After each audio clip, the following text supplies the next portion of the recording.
Mr. Steve Francis. How are you? I'm really good, man. And yep, we are super excited to get over to Aussie again and play some shows and see some cool bands and have a few beers with you guys. When when was the last time you were here? We came over. Kind of COVID got in the way. Just before COVID, we were over. We played Steel Assassins. Do you know that we Oh yeah, festival? yeah, yeah. Yeah, that's a good time. We played that. And I think we also played Melbourne and we maybe did Brisbane as well, I think. And we'd been like maybe four or five times previous. So trying to get over there, if not every year, every second year. So it's been a bit of a break this time. So In we're between, excited. yeah. So Yeah. that'll be super exciting. And you've got, yeah, I mean, we're going to definitely touch on what you've got coming up for the rest of the year as well, because it sounds like it's really picking up a lot of pace now, isn't it? Yeah, it's a cool year actually because not a lot of local shows and not even very many shows in New Zealand like with Australia and Japan, and then we kind of got our big anniversary show at the end of the year. So all the shows are kind of pretty special this year. So all really exciting stuff.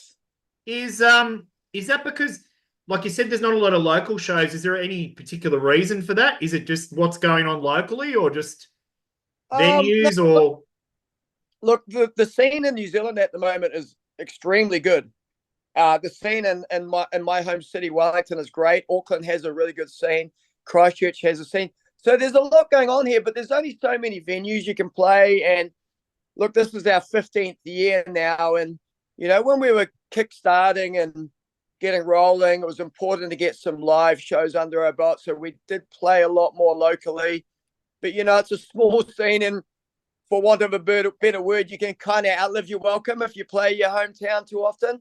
yeah, So yeah, yeah, so we do really enjoy playing here, but we'd prefer to play a little less and make those shows a little more special when we do. yeah, yeah, exactly. Yeah, yeah. I suppose it's, yeah, because you touched on it as well. In November, you're hitting the big 15 years. I've seen that. That's in and I think I read as well. It's selling really well as well. I mean, that's a big achievement, man. Yeah, it is, and yeah, it's going to be cool. We're going to get a lot of ex-members to join us on stage. We're going to go back into the back catalogue and play some old songs like from way back that we haven't played, and we've got some really cool merch planned. So yeah, trying to make it a really cool celebration of, as you know, being in a band, trying to keep a band going with a bunch of dudes for 5 years is a challenge, let alone Yeah. 15. So I'm not quite sure how we've made it to this point, but we're still going strong. How has that journey been? Because I know it's obviously like any band, like what you just touched on, any band has members change, life changes, employment, all sorts of things. And, you've had, I think, because you're the only founding member now at the moment and you're kind of the driving force. I think your current amazing singer that we're definitely going to talk about later on, because, yeah, they, very incredible. But I think you've been, like, I know you've had different members come and go, but and singers, you've had incredible singers as well as incredible players. But how has that been? It must have, like, because you got to integrate them and then, release a really solid album and then, kaboom, it's tricky. Yeah. Look, it's been challenging. I can't lie, it's been very challenging. But for me, it's like this is where we're going, and at times myself or other members of the band, we're not prepared to lower the standards of what we're trying to do. And I live in a country of 4 million. I live in a city of 400,000 people. There's only so many people we can find as potential band members in our kind of home turf. And some of those people might bring in great musical talent, but all the other things that it takes to be a successful moving forward band, like reliability, being a team member, being able to contribute to the songwriting or whatever it is, bringing in there.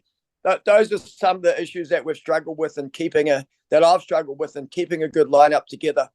And, not to take anything away from anyone who's been in this band, because, I take my hat off to everyone who's contributed to this band over 15 years. But we've actually got to a point now where I think we've got the right recipe. We've managed to get all the right parts of the cake into the bowl, Yeah. and we've got the cake in the oven. And I think this cake's tasting pretty good. Where everyone's contributing, and everyone is driving forward and kind of wants to take the band as far as we can. Yeah, it does seem, like I said, I not blowing smoke up your ass. You've got a very good catalogue, even from, and I think, and there's a lot of difference even when you take that really, I think was it 2011 EP, that was really, really raw kind of, Yeah. black metal kind of really, scary in a good way, as we know. Yeah. To like a lot of different tangents with different vocal styles, and yeah, it's amazing to have that. And now I think it seems like, particularly on the latest album, that really it's a combination of all of that, and I think it's a super confident album. You know what I mean? Like it's a bit of a risk too, almost. Yeah, absolutely. Like, and look, there's a lot going on in this album. And at first listen, some people are like, well, how does House of Death, and then there's a power metal ballad, Cosmic, how are these on this? But as you know, being, probably someone from the same era as me, I grew up listening to Wasp and Theo and bands like Onslaught, like thrash bands. Oh yeah. They always had a power ballad in there, like, fourth or fifth song. So the album ebbed and flowed. It's not just 10 songs that are kind of all the same vibes. So we've always really tried to write more of a traditional sounding heavy metal album, even though it might have had more guttural vocals or whatever with previous lineups. I think we've always kind of had those ebbs and flows. I like diversity when I listen to an album. I like an album that takes you on a journey. I don't just want to listen to 10 songs that all sound the same. Yeah, no. That's I think you've hit the nail on the head, because that's what I loved about the album. Like, it was like really, like you said, that early stuff we listened to, like particularly the first track hits you and you're like, wow, it's really strong. It's got that power metal stuff, but it's also really intense playing as well. And then I love how you touched on how it goes into that, what's that song? Is it Cosmic? Yeah, how it goes into Cosmic. Yeah. And then before then, I think, or whatever the order is, like Incendium, and then the last track. I dug that. I dug that because it was like it's going back, it's going modern, it's going, like it's way more interesting, isn't it? Yeah, and that, being from our era, it was about the album. Back when we were young metalheads, starting on our metal journey, I probably got one album every 2 weeks if I was lucky. That's all I could afford. And you would absorb that album. You would read the lyrics. You would read the thanks list. You would know every inch of that album. It would become part of your DNA. So we still try to kind of hang on to that, and we really strive to write albums. So even when we're putting the songs together and the order of the songs, it's so important. Yeah. You look at like classic albums like Ride the Lightning or, Rain and Blood or, Painkiller or whatever, the way that those albums are structured, and the way the order of the songs just helps so much to create that atmosphere and vibe. Because I think because it's, as you would know, a lot of now it's very driven by the EP or the singles. And I've never felt connected to that, because it's kind of, and even when you get an EP, sometimes it's like 4 tracks that are thrown together and you're like, nah, like you gotta, if you're making the effort to write these songs, or, whether it's from just a shitty person like me that can only scream, but I can write lyrics, but I want, all those parts need to be important. And then it's also the flow. And I think if you've created that and you don't think about the track order, then it's so throwaway, isn't it? Like you've created that, like that's your baby, isn't it? Absolutely. And I'll tell you what, I've got an 11-year-old and a 14-year-old daughters now, and unfortunately it's even worse than you just mentioned. It's actually a 20-second soundbite on TikTok, is how young people are absorbing new music and finding new music. That's it. Yeah, 100%. Yeah. Yeah, I feel you. My son just turned 12 yesterday, and so I've, the TikToks and the YouTube, it's all about quick hits and like just, and even they don't even, sometimes they're funny because it's very new stuff, but they'll sample a song from the 80s or that, or even the 90s, and they have no idea, and they're singing along to the tune, and you're just like, like, yeah. It's funny. And look, if you look back at some of your favorite records in your collection, some of my favorite all-time records are growers. Like, I didn't even particularly like them the first time I heard them. And sometimes those records, like I said, going back to the good old days, or whatever you want to call it, spending time with a record made you absorb it and really get it. I mean, I always go back to Pestilence album called Spheres. Do you remember that one? They did this real weird atmospheric one. It's funny. I hated it. I thought it was the shittest thing I've ever heard. And then I picked it up on vinyl like 5 years ago and gave it some more spins, and I freaking love it. And it's funny, I messaged my mate who lives in overseas now, and I said, "Oh, remember Spheres? How much we hated it?" I was like, "It actually fucking rules. It took me 30 years to get into it, but it's actually a banger." Yeah, no, that happens. I have bandmates like that, and I never got into Megadeth at all. I could never get past that first one with the skull, whatever, Killing Is My Business or whatever, that one. Killing Is My Business. Yeah. And then my bandmates would wind me up all the time. And then one day my bandmate goes, "Listen to these tracks." And I went, "Why?" I never got it, but it's funny. And then I go, no, I was a bit of an idiot. Like, it's just, but it takes time to grow with those things. You know what I mean? Like, I think you come back and go, but now it's just, they're sound bites, aren't they? Almost. It's really, so I think, that's really good that the effort's there and the flow, and it's it's a wild ride, the album. So, and I love, like, even the comments about it. There was comments. It's like that, the journey and some of the playing is like Ride the Lightning, and then it was comparing it to like, the early wave of British heavy metal, and like, so some of the reviews and the commentary about it, it was picking so many different eras, and that's a good thing than like a generic, throwaway kind of thing. Yeah, I agree. And like, that's, the songs were kind of, three of us really wrote the songs on that album, and it's just all our influences that we've all brought in, and that's what we spit out. It's Bullet Belt, and hopefully it's a little bit unique in a world of 5 billion bands. If we can make a little bit of an impact, then that's great. We're doing something right. 100% you are. And how, so the new singer is really, I was really blown away. As you've said before, I don't think you've had anyone that's been even remotely average in your band at all. You've been pretty lucky, but his range, how did you find him? Like, it's, yeah. Well, look, as I said before, it's a small country, and you kind of know all the bands around. We kind of headhunted him. He lives in the South Island. He lives in Christchurch.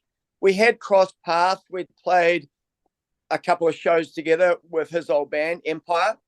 And we'd always just had him in the back of our mind. And then when Paul, who sung on Warlords, he had some issues, so he departed the band. We were like, well, what the fuck are we going to do now? And we kind of molded over, and then Josh actually suggested him. Josh, our guitarist. So I think the first message went somewhere along the way. Oh, hey man, how you doing? Blah blah blah. And he came back and he said, yeah, I'll be really keen to sing some black metal. And we were like, you might be in for a little bit of a surprise then.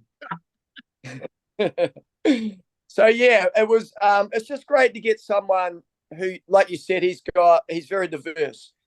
And it was like, well, we're writing these songs. They're a little more melodic. They're a lot more hooky.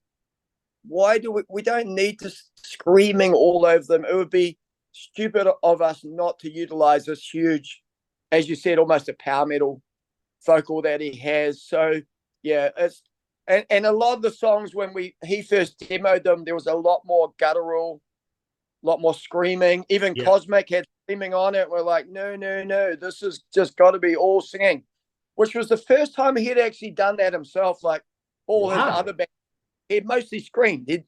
So he's just starting to discover his singing voice. And so, yeah, and going forward, there's certainly on the next album, which we're kind of already mostly written and started recording. Oh, wow. We're going even further in that way.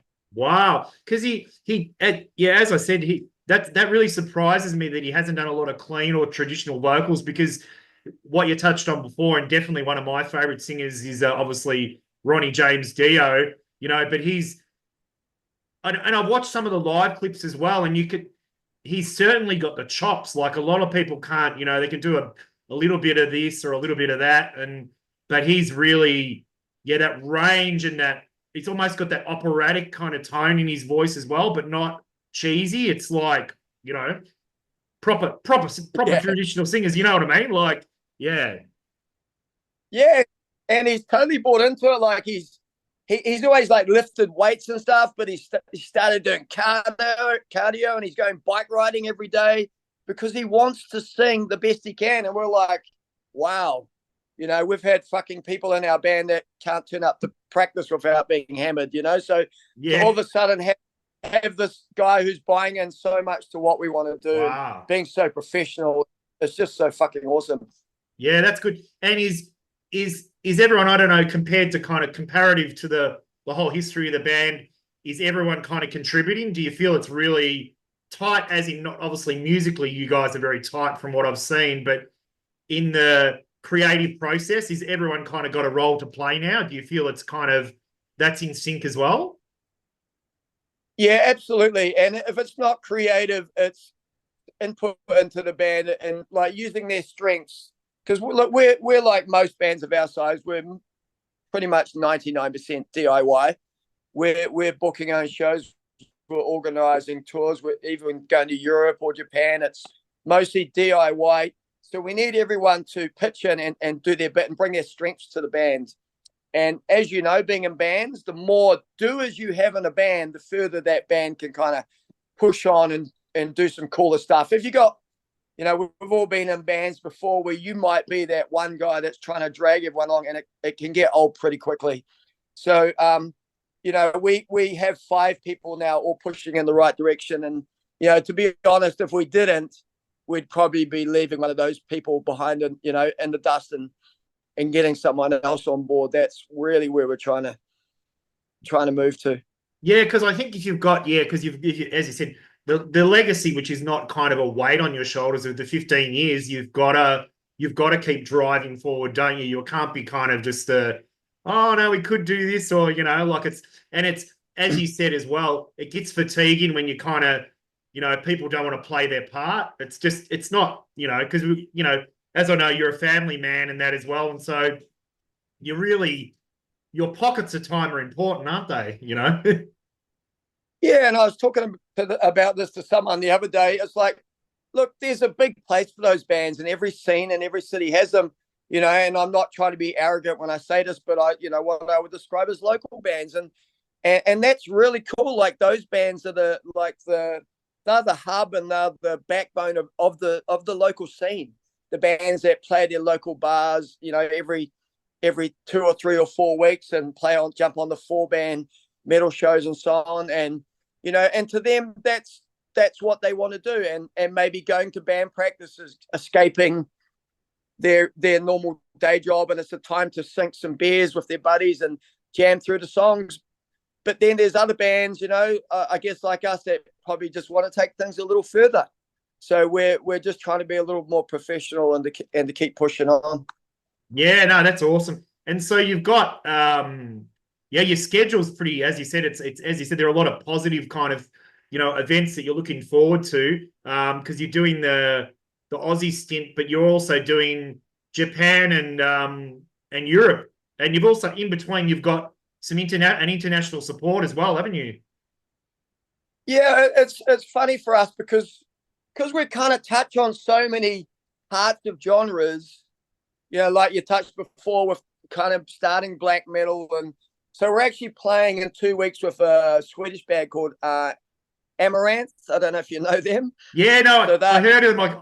I was hoping you'd say their name because I couldn't get it right. I looked at I'd seen the pictures and I heard of the tour, but I was just like, I have no idea how to pronounce it. It's a huge amount. And it's cool. Like it's been really interesting for us getting on those shows. Like we supported Arch Enemy, but then on the other hand, we've played shows with it like Impiety and Napalm Death and Carcass and all these bands. And those shows are great, but playing the kind of power metal shows is such a different vibe because it's a real party vibe.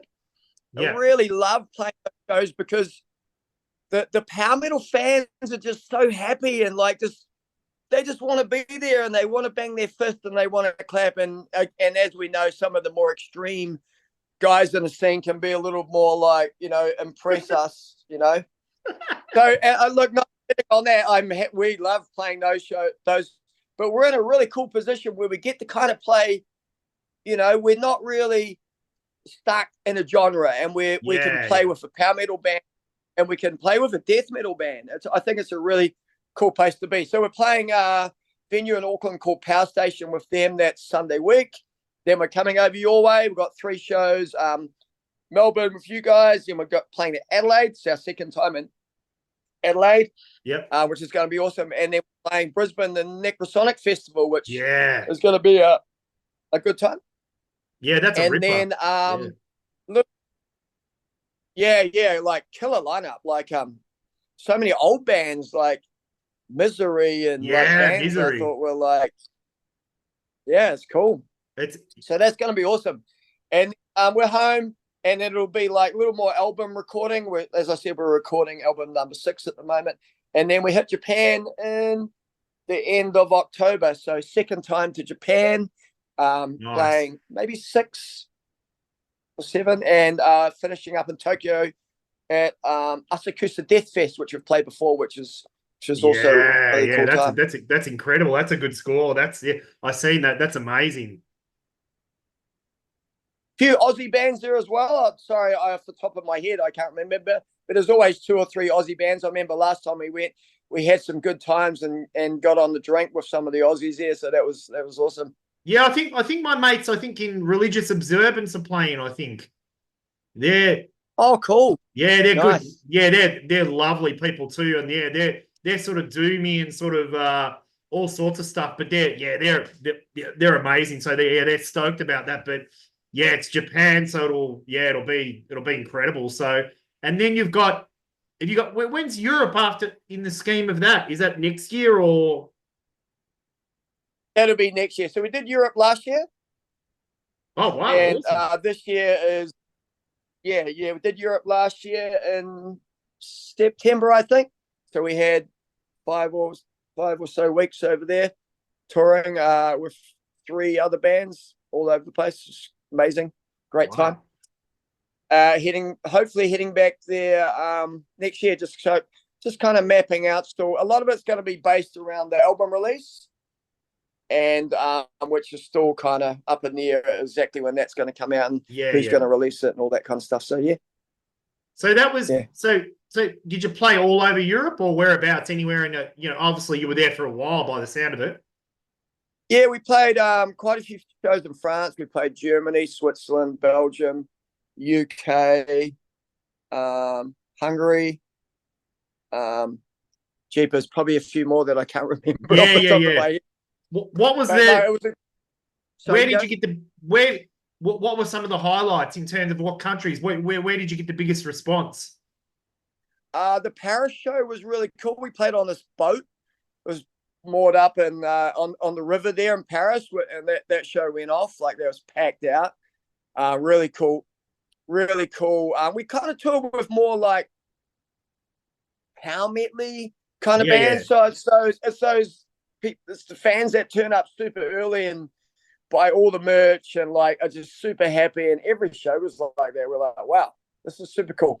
Belgium was really cool. We played in this crazy venue kind of out in the middle of nowhere. And we're like, wow, and ended up playing there. And then the owner of the establishment just kept the bar open all night for the band. So we had a epic all night hanging out with all the bands. And so, yeah, some really cool, crazy times, and got to catch up with some people haven't seen in a while. So, yeah, it's awesome. Yeah, that's good because I heard that now they said like America's virtually off the cards. They said in terms of like cost. I've heard that because I heard Europe's still doable and Asia, but I heard America apparently is just insane unless you do it as a sneaky holiday. Yeah, and I think I don't know for sure, but I imagine visas and all that are a little more Yeah, challenging. And if old mate Trump manages to get back in again, then I imagine that's only going to get worse for us trying to get in there to play shows. There won't yeah, be high. yeah. Yeah, I heard of some crazy amount. If you actually, I mean, I've had some friends in a lot of kind of DIY crust bands and that, and they do it as a sneaky holiday, and they, use their mates' gear and they kind of string together some shows, maybe 6 dates or something. But yeah, because the visa I heard is like 8 to 10 grand or something if you get it, and then it's super limited Yeah. apparently. And yeah, and if you don't do this or don't do that, which is so it's crazy, but yeah, it sounds like you're pretty busy anyway. Yeah, we'd definitely love to get to the States, and it's certainly on the cards. But I think at the moment we really want to get back to Europe and make that the focus, and hopefully get on some bigger tours. As you know, it's all about who you know and making those connections is how you kind of take the next step up the ladder and can jump on some bigger shows or whatever. So we've got some friends and kind of bigger bands, and always kind of looking to them to help us out a little bit and Yeah, take yeah. opportunity come along. Yeah, well, like you said earlier, you've played with some like classic bands as well, like DRI and Sacred Reich, I believe. But Yeah. you've also got like the bigger, I suppose, the bigger scale stuff, like even Arch Enemy and that. Didn't you play with and stuff as well? Like you had some, I think you've had some bigger shows as well, haven't you? Like you said, you're getting the mix of those. Yeah. And look, they're all fun. I like nothing more than being on a Thursday night in some tiny little club in Japan somewhere with 70 people jammed into the rafters, going all out. But then it's also quite cool to get onto like a big stage and go, wow, we've actually got room. Yeah. The guitarist can actually run around a little bit, and so yeah, we like it equally the same. And but there's definitely something special about when you get these opportunities, especially for a band at our level who haven't, we're trying to get up the next level on the ladder. So when we do get those opportunities, we always really cherish them. Yeah, that's awesome. Now, of course, I have to comment on your T-shirt and of course, a famous song that you're because people that know the history, because even when because as I said, I think your first leg in Melbourne, my band's playing with you guys, and then I said to my bandmate, I said the band name, and he goes, "What? Off Deathgasm?" And I said, "Yeah." He goes, he didn't even know what date it is, and he's got a couple of kids, and then he goes, "Oh, get fucked, we're playing it regardless." He goes, Oh, that's cool. Well, we'll be cracking that song out. Yeah, so we recorded that 10 years ago. wow. Yeah, it's done. It's opened a few. We're not quite supporting Metallica yet, but it's opened a few doors and given us a few cool opportunities along the way, and it all helps. And I can't give too much away, but the Deathgasm 2 is being filmed as we speak in Canada at the moment. Wow. So Jason Howden, the director who made Deathgasm, he lives here in Wellington. He's a friend of mine. And he became a friend of mine after we got involved in the movie. And we certainly do have some involvement in Deathgasm too, but I can't give too much away yet. Oh no, that's exciting. But I mean, what a classic movie. I think it's just, I know, me and my friends would, spend, time with that just on the floor, just like, like it's kind of one of our, as much as those classic albums, that's our Bible in terms of movies, you know what I mean? Like, so. Well, it was made for, I'll give you a quick rundown, but it was made for like less than 100 grand, that movie. And so there was a competition here called Make My Movie every year. And you would basically submit a one-page movie synopsis and a poster, and they would choose. And then they had a subcategory, Make My Horror Movie, and Jason submitted that, and it won. And all of a sudden, he had to make this movie. So, all the blood and guts and that was borrowed or taken from the Evil Dead series that was filmed down here in New Zealand. Yep. So it's all like secondhand parts, and it was begging and borrowing, kind of like the first Evil Dead movie was made, on a real shoestring, or even Peter early work like Bad Taste was made on the smell of an oily rag. Yeah. So same kind of vibe, and that's why it's just got such a great spirit to it, that movie. And Jason, being a metalhead, he got it. Like, quite often when people who don't know the scene or don't understand the music make a metal movie, it's just fucking cringe because they don't get it. But that movie gets it. It does, yeah. It's such a classic, yeah. So as I said straight away, because I said the amount of joy on my bandmate's face, he was like, he knew of you guys, but the movie and that, he was like, what? he couldn't believe I said it, so so it's a good. Oh, come yeah, it's gonna be fun. We're looking forward to it. No, that's awesome. So on yourself as well, I heard because you always got to do a little bit of research. I heard, so you're a swim coach, and I heard you're also competing some Ironmans and that, I heard. Is that correct? Yeah. So I've been a full-time swim coach, coaching competitive swimmers and triathletes and stuff for about 20 years now. That's my full-time gig. And when the body is willing, the body's getting a little older. The hardest challenge isn't getting to the finish line of an Ironman anymore. It's getting to the start line. So managing injuries as I get older with the training load. So hopefully we'll be on the start line in March for Ironman number 8 for me is the goal. If I can get there through the training. Yeah.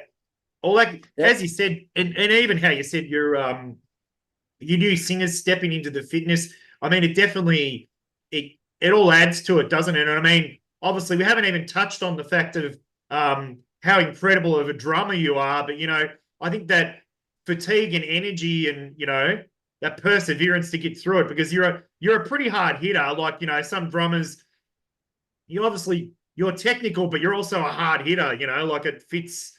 So it probably helps with the endurance anyway, doesn't it? Oh, yeah, absolutely. And you're right. Like, don't get me wrong, I love modern extreme metal drumming. But, growing up in our era, it was a little more about hard hitting.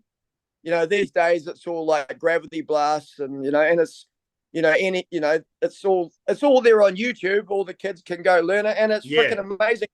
To me, it's like playing a video game almost. It's just like stuff I could never even dream of doing. I just like. But let's face it, drums sound much better when they're hit hard, right? Yeah, it does, absolutely. It does. That's a way you got to do it. It's like a guitarist, destroying his guitars. Really, he's played hard then, or like bleeding fingers or something. Yeah, it all adds to the live show. Like, I would rather go see a real live rock and roll band fucking bleed all over their guitars and some fucking young nerds that have just learned how to play on YouTube and don't really bring much energy. Give me old school any day, because I'm old. No, that's the way it is. We're talking about classic videos, but also I was going to say two things: your artwork on the albums and also your videos. There's a lot of attention and thought put into it. I have to kind of say that, because you always do good videos, and your album covers, I mean, they're just amazing. They are. They've just didn't, and I think even the latest one, it's so striking. Like it's made for merch, you know what I mean? But it's it's fantastic. Have you used the same artist or different artists, or? No, we've probably used maybe 3 or 4 different album artists, cover art. But yeah, you hit the nail on the head, man. And we go back to I remember going into a record store when I was like 10 and picking up Iron Maiden Live After Death and just like, what the fuck, and just being taken to another world from their artwork. like we spoke before about how important the vibe and the order of the album is, the artwork is just so equally important. I've always been a very visual person, so I'm the one in the band driving that stuff, and excuse me, and bringing those concepts and ideas to the band, and then to the artists to bring them to life. And you know, and on the other hand, you look, like we said before, there's 10 million fucking awesome bands in the world. You know, you got to stand out. Yeah. Hopefully, by having a striking album cover, at least you're going to get past the first hurdle where people are actually going to have a listen to your album.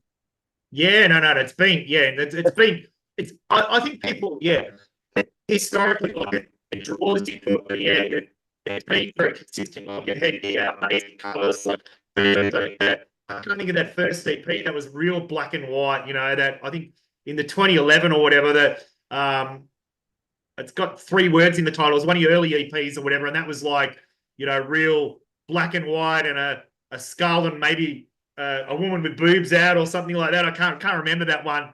Yeah, I know the one. Yeah. What is it? Yeah. Something in Trice or something, is it called? Or what's it called? Or Willing. No. The brain runs a little slower these days. It'll come same here.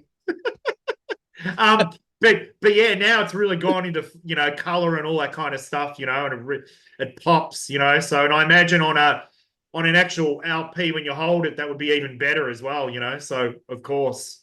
Yeah, absolutely. And same on the videos, man. Like, I guess we set the bar high early, like when we did the death, because of the movie tie-in, and we actually managed to get some, believe it or not, for a song called fucking Deathgasm, the government gave us $10,000 to fucking do that video, which is wild. so we set the bar quite high early on our video. So it was like, well, you know, here's the standard. We can't start fucking putting shit out. So yeah, we always invest time, energy, money where it's available, or we just saw, you know, I've been really resourceful and hitting, like, finding funding. There's always funding available to make those videos. And I'm pretty proud of the back catalogue of videos we have, for sure. Because you had and I think, was it a recent one that was claymation or something as well? There was one, that was incredible. Yeah, no Afterlife. So that's off the latest film. So funny story about that is that's one of my ex-swimmers.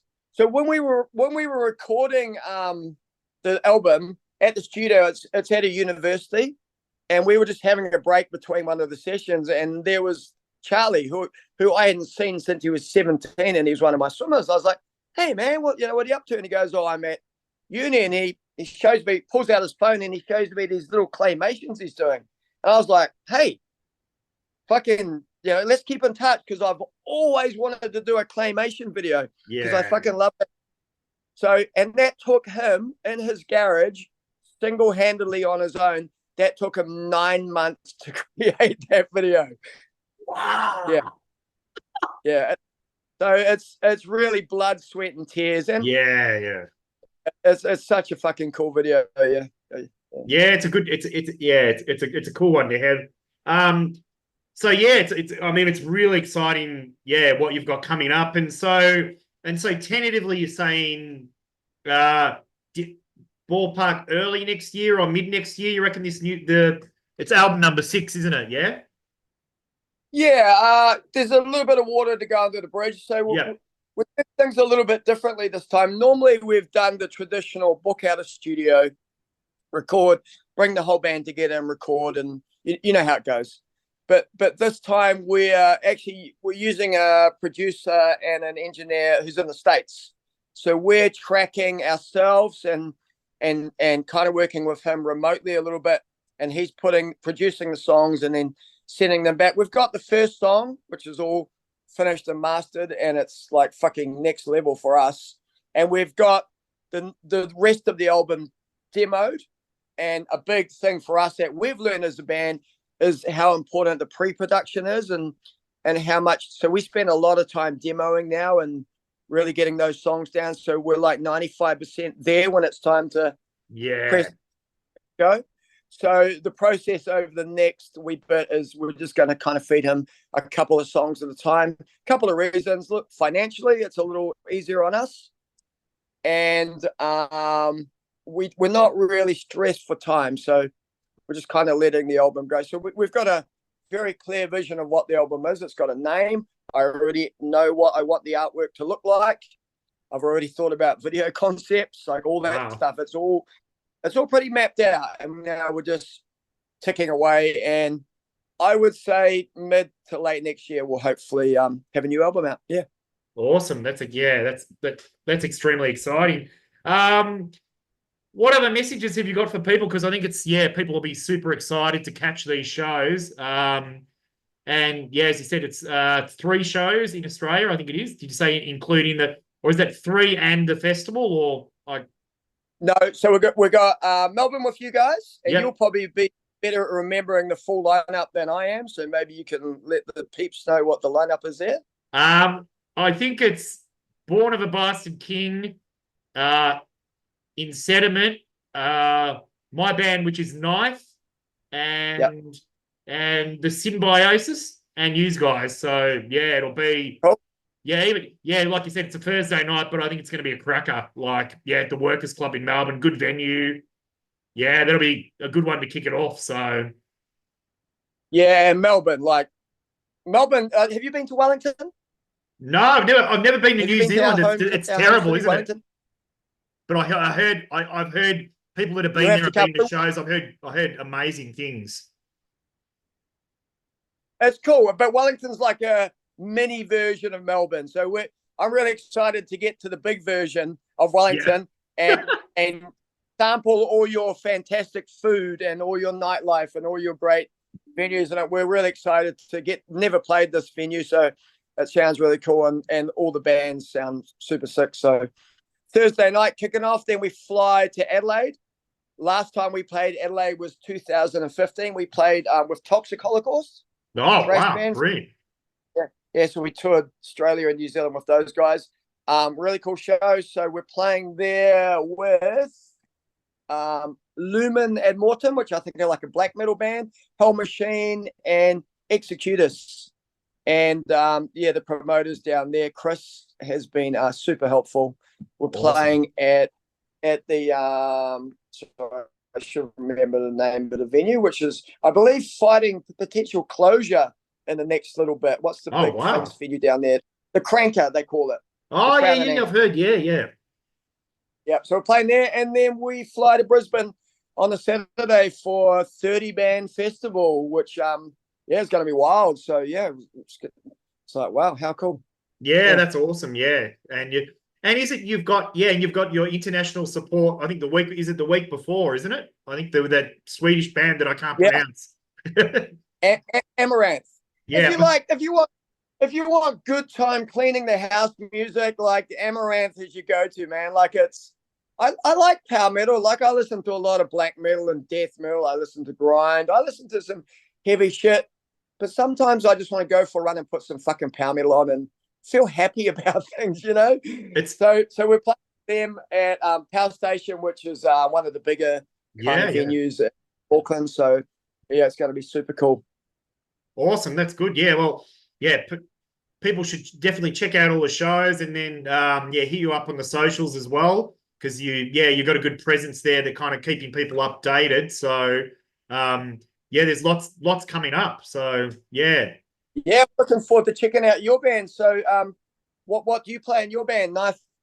Yeah, so we Knife is pretty much, we're like you remember from the sort of 90s a band called Nail Bomb? Oh, possibly fuck not. yeah. Yeah? No, I love Nail Bomb. Yeah. So Max and Alex from yes. That's so we're definitely in that style. We're kind of so we as a complete disregard for drummers, we don't have a drummer. So we're which is not the same. I'm not going to say that. But yeah, we're in that 90s industrial kind of metal. So that's what we do. So yeah, we're completely stuck in a time warp, and that's okay. So good. I still play that first album quite regularly. It gets rotations in my house. Yeah, it's a banger, you know. So just all, you know, I mean, a lot of adjacent bands around that era, you know, like early Fear Factory, Godflesh, that kind of stuff. But we, you know, we pull something from everywhere. Like two of the musos in our band are like sludge metal guys. So and me and the other guitarist and the guy who programs the drums and samples. Yeah, we're old bastards. So we're in everything from crust punk to everything in between. You know what I mean? So yeah, no, it'll be good. So and they're a real their first lineup. It's a real mix of bands. You know, like that are you got some kind of real hectic kind of you know, I think there's like one band is like death metal, the other is like kind of a bit of death thrash to kind of a bit more technical stuff. So yeah, it'll be a huge night. So yeah, it'll be awesome, man. So again, thanks so much for your time. Yeah, thank you. Check it out. Definitely watch Deathgasm if you haven't watched it already. Yeah, and Deathgasm too. Deathgasm too, yeah. And I love the poster at the back. Talk about yeah, bro, things that catch the eye. So yeah, thanks. Yeah, that's awesome, man. All right, that's thanks for your time. I'm gonna hit kill the record now. So